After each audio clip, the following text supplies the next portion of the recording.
আসসালামু আলাইকুম এভরিওয়ান।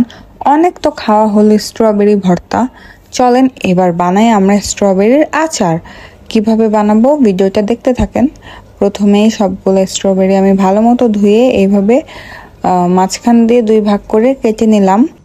তারপর আমি একটা কড়াইতে অল্প একটু সরিষার তেল দিয়ে নিলাম, সাথে দিব 5 ফোড়ন, একদমই সামান্য। তারপর এখানে আমি 3টা শুকনো মরিচ নিলাম, পরে আরও একটা দিয়েছিলাম। এইখানে কেটে রাখা স্ট্রবেরিগুলোও দিয়ে দিলাম।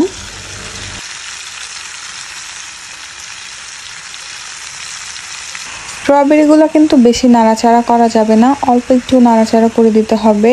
আর পানি তো একদমই দেয়া যাবে না, এটা থেকে এমনিই পানি উঠতে থাকবে। আর আপনারা দেখতেও পাচ্ছেন যে একদম পানি উঠে গেছে। আমি কিন্তু একদমই পানি ইউজ করি নাই, চিনিও দিই নাই এখনও। এখন আমি দিব চিনি।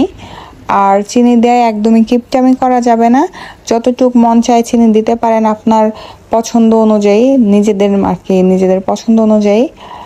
আর এই তো তারপর একটু লবণও দিয়ে দিব। চিনি দেওয়ার 10 মিনিট পর এই অবস্থায় এসে পড়লো। আর দেখেন কত পানি উঠে গেছে চিনি থেকে।